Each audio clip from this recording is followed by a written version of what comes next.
What is that? Have you ever seen a fishing lure that big?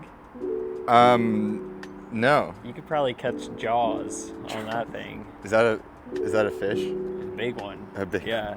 We're here at Upland Brewery in Jeffersonville, Indiana. The patio is dope. The patio is so nice. Everybody should come here. It's 8 a.m. in the morning, so no one's eating or drinking beer yet, which is probably a good thing. We got in here early so we could beat the crowds of people. Gotta beat the crowds because Upland gets packed. And we're filming our Melee long-term review today. ENVE Melee. With ENVE stem and ENVE bars and ENVE wheels and ENVE seat posts and ENVE frame. It's a lot. All the ENVE stuff. We got it all. Thanks, ENVE. Real quick, everybody, if you've been enjoying our content, check out thebicyclestation.com. We have tons of stuff in stock right now, and a lot of it's actually on sale. Check out our sale, y'all. Tons of sale stuff that we are clearing out. Tons of new non-sale stuff too. If you are interested in a custom build from either me or Trey, send us an email or a DM or whatever you want to do. We'll figure it out. We'll do it for you. We do it. Thanks to everybody that has already done that. It's been really fun, y'all. You're keeping our inboxes full. Emails are awesome. Yeah. All right, what is this thing? So I've made fun of this bike before in a nice way, and what I've said is that it's an endurance bike. It's close. Yeah. So right off the bat, I would say this is probably the best all-around bike on the market right now. There's a lot of bikes that do like a couple things really well, but then absolutely suck in other aspects. And this one doesn't do anything the best. Like there's always a bike out there that is more aero or lighter or snappier or whatever it may be, but this one's like pretty good in all of those departments. I think I've had this bike for 8 months, 7 months, something like that. And not only that, but it's been raced multiple times. I think I've put 4-ish thousand miles on it. I've probably done 10 to 20 crits on it, somewhere in there, road races, been on gravel, and got some KOMs. Right now, it's set up with 35 mil Mondos because they're fun to ride. Check out the tire clearance on this. Yeah, you could definitely go bigger. I think these measure like 37 right now. The front's a little tight, but and the rims, those are the 25 internal rims. So these are the wheels this bike comes with. I guess you could probably choose, but these wheels are sick too. Super aero. We're gonna test that. We're gonna test the wheels when we have a day off.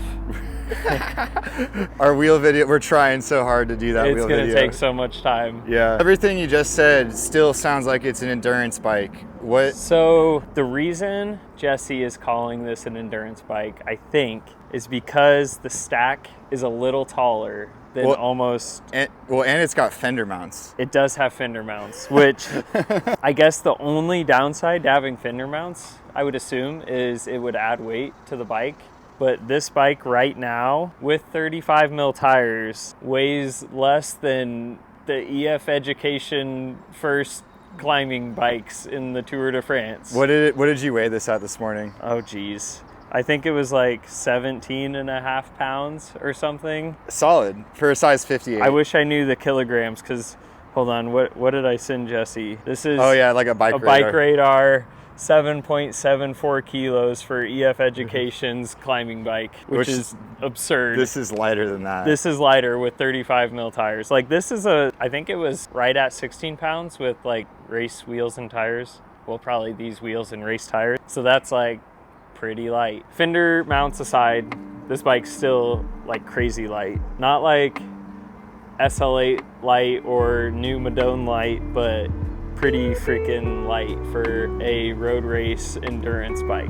Well, it's about as light as the new Madone, to be completely honest. Pretty close. It's like the Tarmac's lighter for sure, but the new Madone, this is... I think it really depends what color Madone you get. That paint is so heavy. My bike, which is like the flat black one, is like a pound lighter than the painted ones, which is ridiculous. Chase, we ordered a size small, and her bike weighs like significantly more than my size large. Yeah, it's bad. So if you want a Madone, don't get paint because apparently they use lead weights as paint. Video for another day. Yeah, this bike can fit 38 maybe mil tires, which also kind of makes it an endurance bike because most road race bikes can't do that, but I think that's a plus for this bike. No, well, like all these features are adding up into a great package. It's just, it's interesting to talk about. Like they're racing this bike in the freaking Tour de France right now. It did win a stage. It won a stage, and then might have gotten lucky, but they got, and then they all got stolen. And then they stole all of their bikes or something. The wonder that I'm having is like, do you think more race bikes will start to copy some of these features? Because really, like, it's, in my eyes, like I'm calling it an endurance bike is kind of a joke because it is funny, but it's a race bike with all of the features of an endurance bike, which add up to what makes an amazing bike. And the thing about it too is like you haven't used the fenders, but like you're using the features. Like Trey rides with big tires like when you train, right? There's no point not to. Yeah. It's just more comfy. So fun like, to ride. And then you don't get flats. Why not do this? Like I'm down for it. If you have a second wheel set that you could have like your race tires on and then train on what are like, I don't know, go forever, never flat, comfy tires. Like, Mondos are sick. Yeah. The geo of this bike, I'd say the only downside is if you run a really, really low stack, which is, I would say, not most people.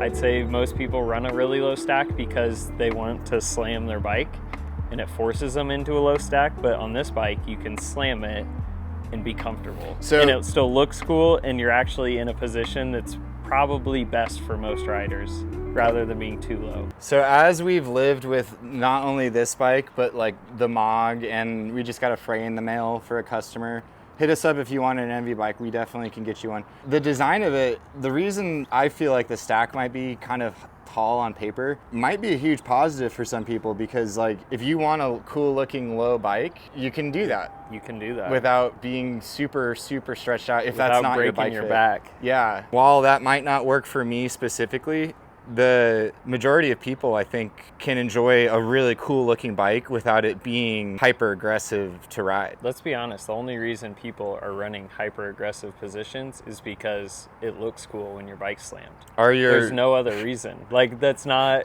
more comfortable for 90% of people, I would say. My bike fit is bizarre because my legs are really short and my arms are really long. So that's why I slam on my bikes. But like, most people don't do that. No.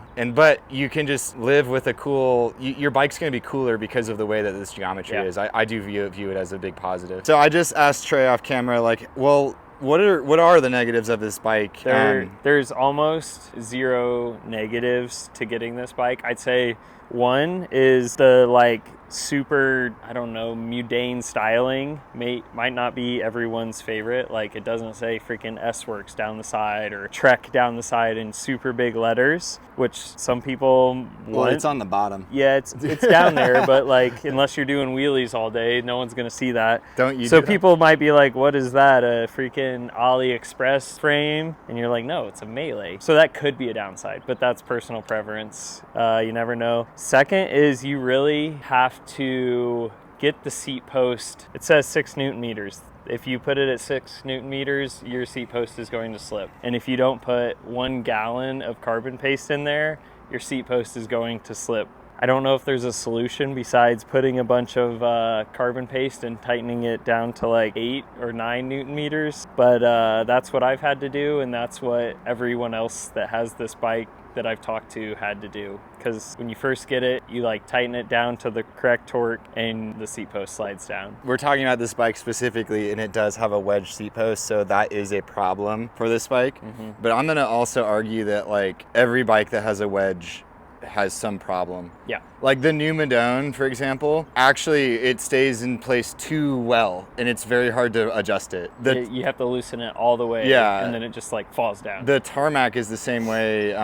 Like if it like, you can like, you basically have to pull the wedge out and then kind of like jerk the seat post out. So not necessarily a downside, because it's just a downside of the design in general, I think. One downside that I know of, and this is for ENVE in general, is like they got to fix this seat post, man. Oh, this is a nightmare. Setting it up is an absolute nightmare, because you have to like loosen both bolts just to adjust the angle Yeah. and tighten one at a time until it's set right. It's kind of hard to explain without actually doing it. If you get one of these, you'll find out. It sucks trying to set the tilt. It's but very hard. the benefit is once it's set, it will never move. So that's a good thing, because a lot of Permanent. seat posts, like you sit down too hard in the back after almost crashing or something and your seat like shoots up, like you'll never have that problem. So I guess that's good, but there's definitely a better solution here. The handlebar and stem too, just like with all the ENVE bikes, not the easiest to route the hoses through the stem. Once you get it through the stem, it's super chill. Yeah. But getting it through the stem is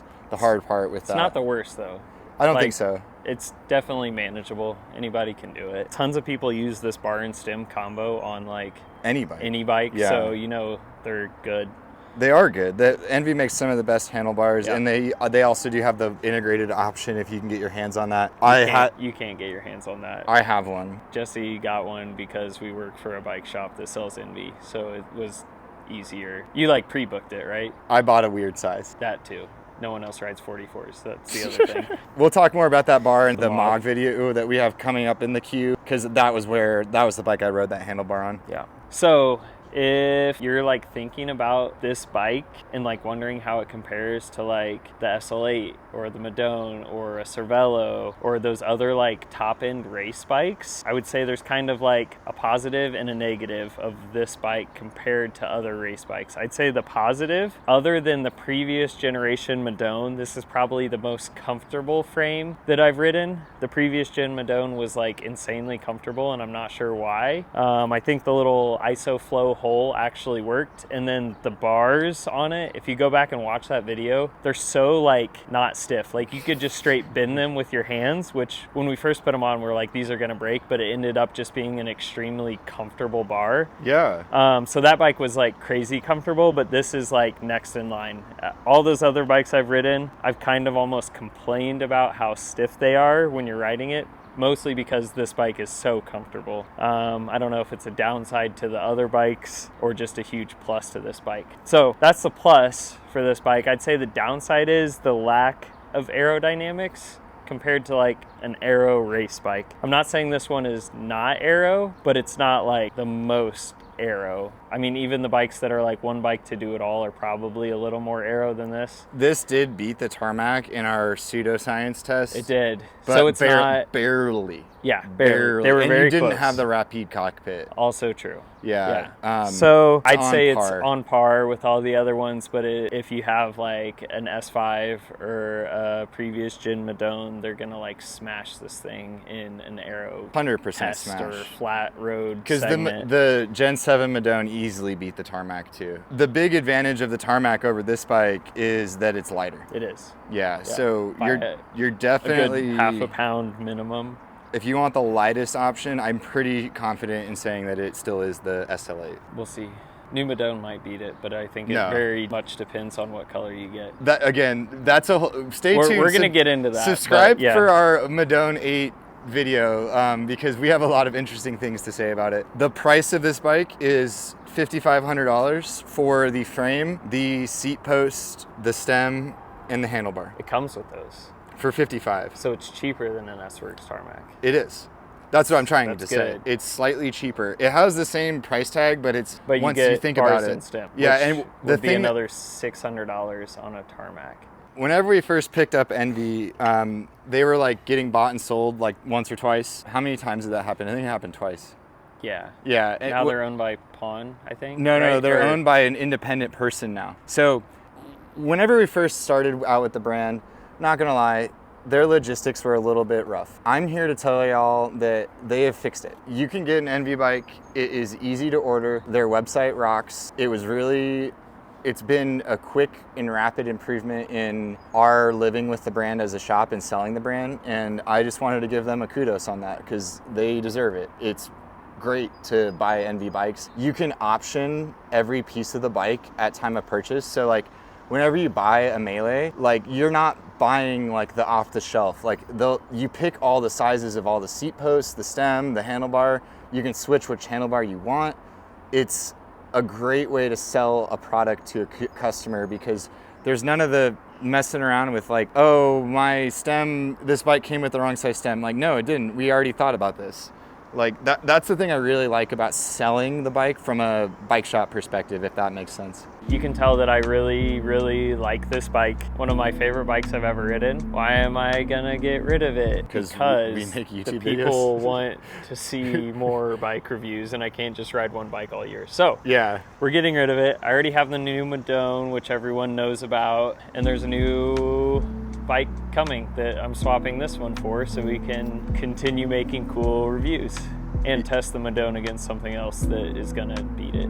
Yeah, and I also feel like now that the Frey's out, like, and this bike's being raced in the Tour, we don't know anything about a new one, but like this bike kind of feels like it's super close to that Frey. It's so close. And so I'm curious to see if they're gonna redesign this one. Yeah. I mean, honestly, like they're gonna redesign it. I don't know what time, but like I'm very curious to see what this bike becomes in the next generation. They need to make an aero bike. Well, I'm wondering if that's what coming. this is gonna become. I hope so. Because the Frey really is doing what this bike does, and it's kind of just a little bit further. Yeah, this bike's too close to an endurance bike. The Frey's an endurance bike that's like close to a road bike. They're kind of like meshing together, so they need to like spread their lineup out. Well, this was the first one they came out with, and then they came out with the Mog, and the Mog again, whole another video, but the Mog is totally different. But now they have the Frey. And it kind of blurs the lines between what a road bike is, and I actually still classify the Frey as like a true road bike. But it could also be a gravel bike. Well, like, that's so. But like, look what between. you've done to this Melee. This Melee is a road bike that is almost a gravel bike. It's almost a gravel It's crazy. bike. Yeah. So the Frey is really interesting, and I think it's going to be really interesting because of the Frey existing. What ENVE decides to do in the next iteration of the Melee. So ENVE, if you're listening, make an aero bike. It'd be sweet. Do it. We're both kind of in aero bike mode. We think we're kind of missing aero bikes. Everybody's deleting them. ENVE, make one and then be the fastest bike out there. Yeah, we want to see somebody go. We want to see fast bikes again. Yeah. It'd be Except super for cool. Dare or whatever that brand Not is. that with one. That crazy bike. We're not getting one of those. They won a stage. They did a lot. Did They're they win? fast boys. Yeah. Go to thebicyclestation.com and buy an ENVE. Well, we don't have them on to there, buy so an ENVE, email us. if you want to buy an ENVE, send us a DM or an email. The reason we don't have them on the website is because we want to make sure your buying experience is correct, and we want to make sure that you get the right parts. So just email us. Like the gentleman who just bought a Frey from us, like just reach out and we will make sure we get you the exact thing that you're looking to get. This has been the ENVE Melee. Definitely a bike that I didn't ride it at all, but Trey is a better road rider than me, so listen to him. Check out thebicyclestation.com. We'll see y'all on the next one. Bye.